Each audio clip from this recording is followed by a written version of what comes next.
Alright, welcome back to the channel. Finally on the bench this week. Moved the engine across from the far corner. Actually going to start going through the valve timing. I've done as much research and as reading as I can. I think hopefully I've got it up here, but I'm just going to take it slowly, step by step. I've made myself a basic chart. So the first thing I need to do is lift each bucket out and measure the shims that are currently in there. So we're going to run from cylinder 1 right to left, 1, 2, 3, 4, and then 5, 6, 7, 8 on the inlet, and then we'll write down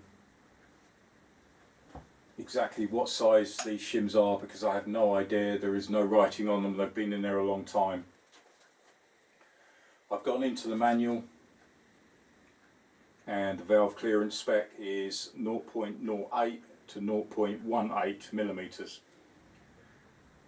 So after we've measured the shims, I'm going to set the timing up, and then we'll actually measure the gaps, and then hopefully I can work out. There's a chart actually in the manual.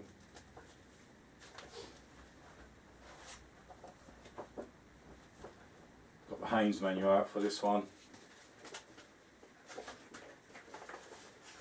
If you can see that, that's the chart that's in the manual,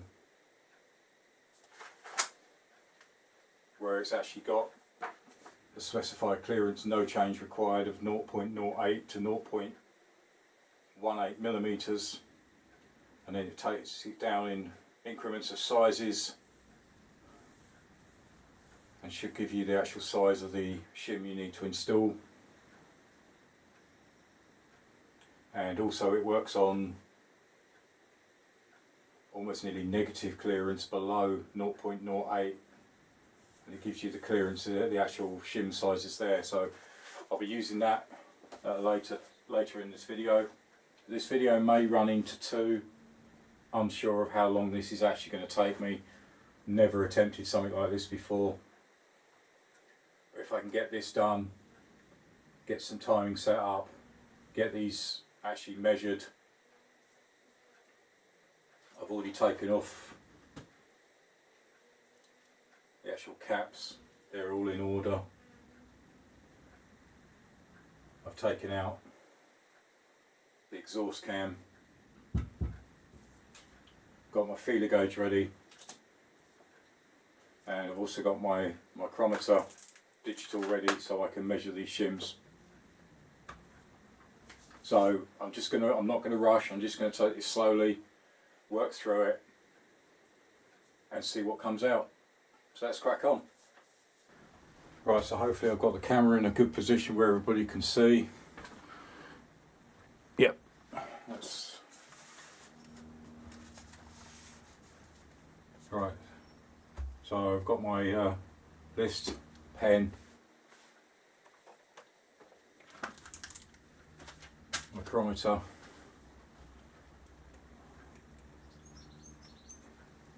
let's lift these out one at a time.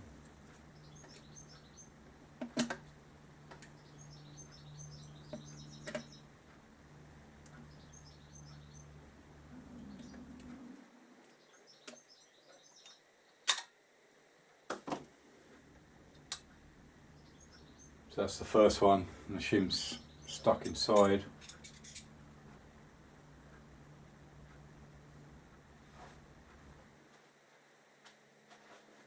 Maybe everybody can see that, but there's nothing written on either side.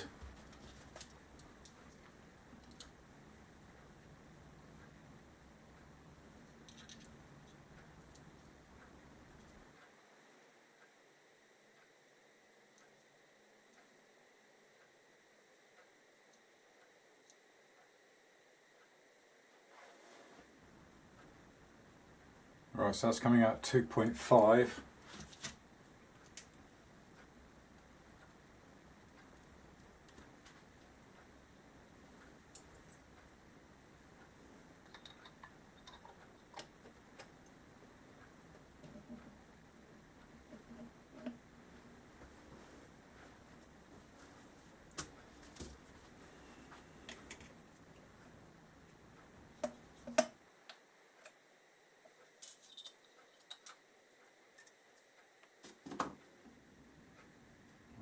the second one.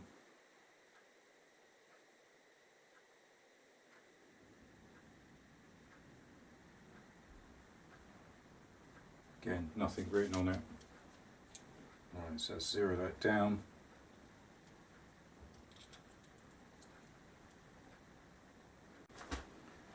That's actually coming out at 2.55.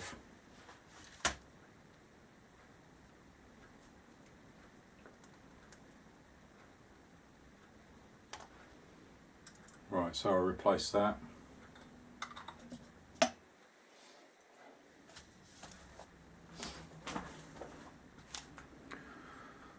So that's what I've written down so far. So I'm going to go through, probably speed this up for the next 6. It's exactly the same. Take the bucket out, measure, write it down, and then I'll show you this list with all the shims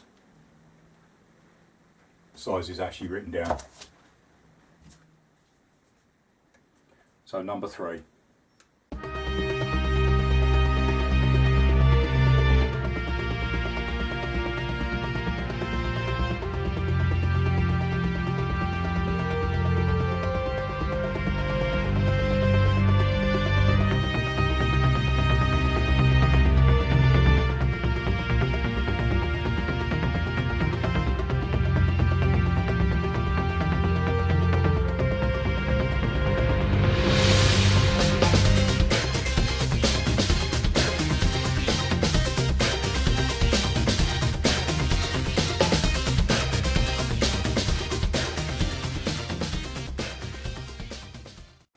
Right, so there we have it. There's all my sizes.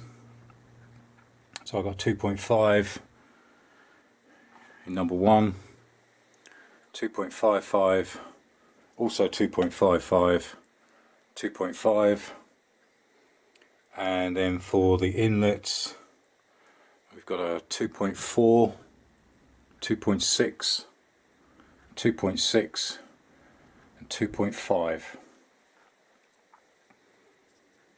So that's the first part done. Now I need to put set the timing up basically. So I need the timing bits for here.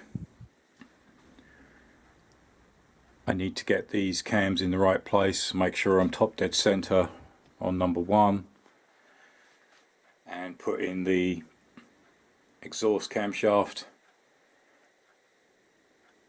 the camshaft holders, and the very top wheel that sits up here. So that's the next job. Right, before I go any further, one of the problems I do have is obviously this was converted to electronic ignition and the wiring was terrible, but obviously that is what I had. It was actually in there. Now I do have another one of these backing plates.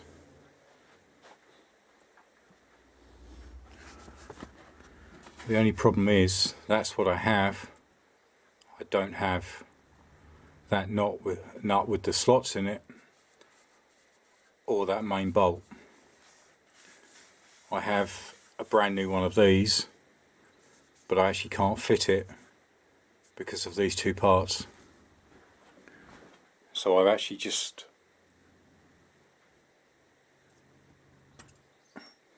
that actually locates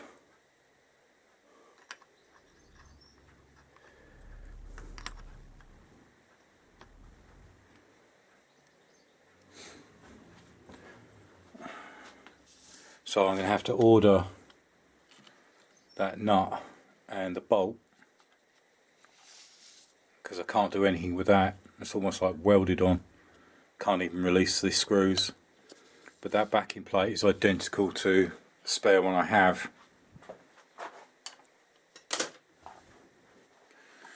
So what I'm going to have to do, I'm going to have to turn the crank from the other side. So we'll get the exhaust cam in, line them up. 1 and 4 are at top dead, and then work it from there. Right, just had a sudden brainwave. I've actually cut the plate from the electronic ignition so I can use this unit that actually came out. Now I've cleaned up this surface here. I'm not sure if you can see, but it's actually aligned top dead center, and it's actually got 1 and 4.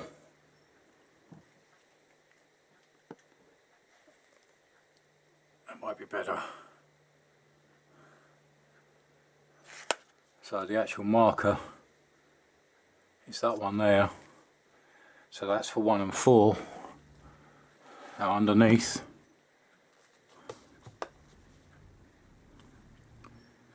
is top dead center for 2 and 3.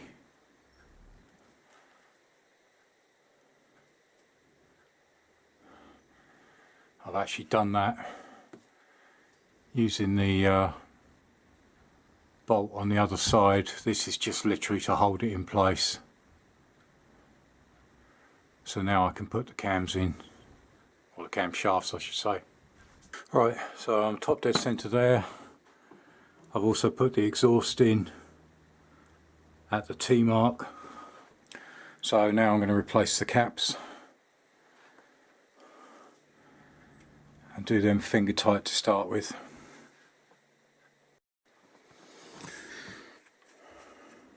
Right, so that's the first 4. Obviously making sure the arrows point forward.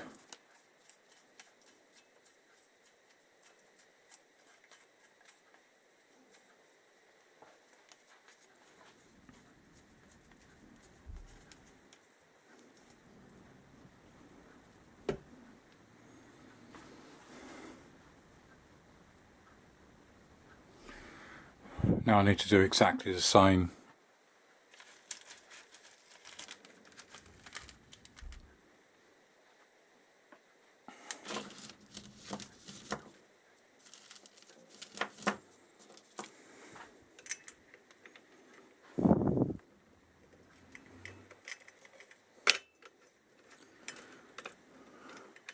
for the rear ones.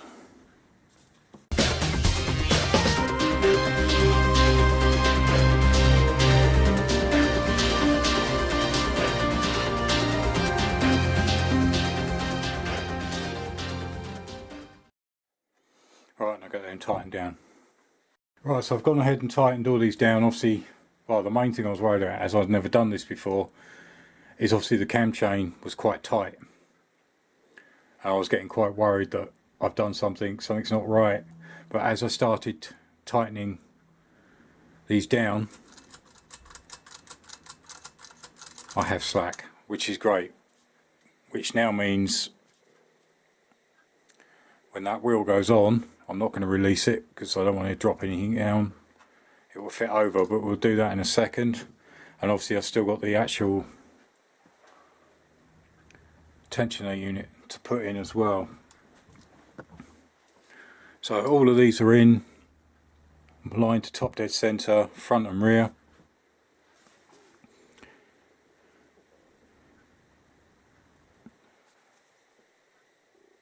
That's what I was using as a reference of what to tighten in what order. I haven't torqued anything at the moment.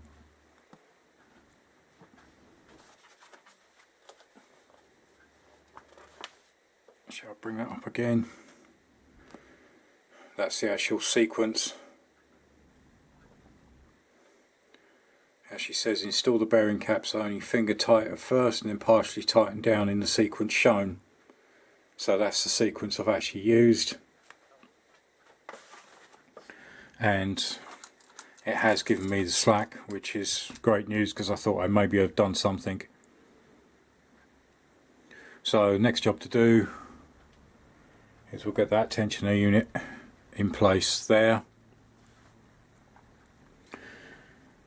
According to the manual, you should actually Loctite, but I'm just going to actually screw it in because obviously, because I'm doing the actual gaps, I will possibly need to take this apart to replace whatever shims are, well, need replacing basically. So I'm not going to use any Loctite on here until the final assembly, when if I do need to get some shims in, because I'll have to buy them in, fit them if needed, and then we'll Loctite down and then put it all in place. Right, so I've just put the cam chain tensioner in.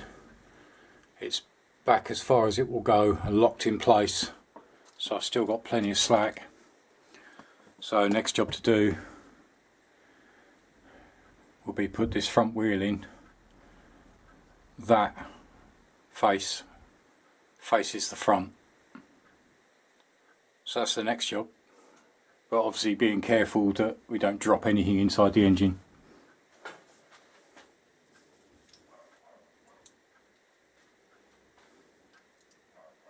As I said, I'm not going to Loctite this down.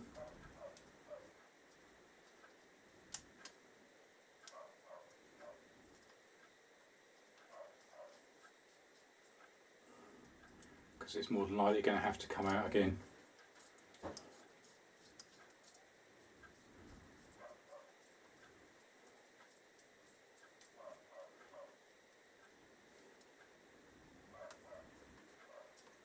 Right, just need to tighten those up.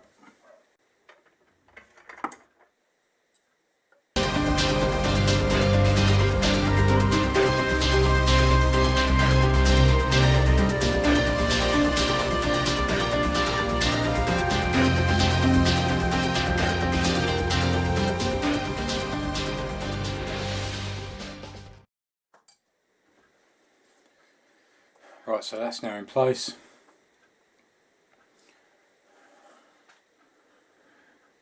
Next thing I'm going to do is just release that nut slightly. You should hear a click.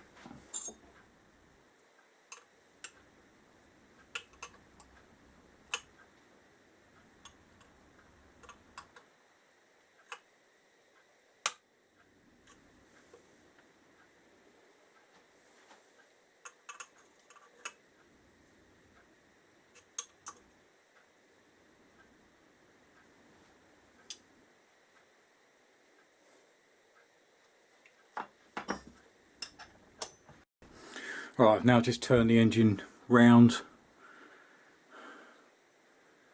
so the actual exhaust line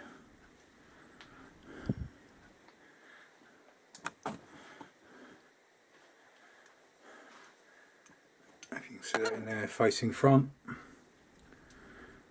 So now I should be able to measure 1 and 4. Alright, just double checking the manual before I go any further. To set the camshaft in the correct position, proceed as follows. Turn the crankshaft until the EX mark on the exhaust camshaft is aligned with the cylinder head mating surface, and then check 1 and 3 exhaust. I thought it was 1 and 4, so that's lined up. So we're checking that one and that one. Turn the engine so the EX mark faces the rear of the cylinder mating surface to check valves 2 and 4. So I'm at the front, so I say this one and this one.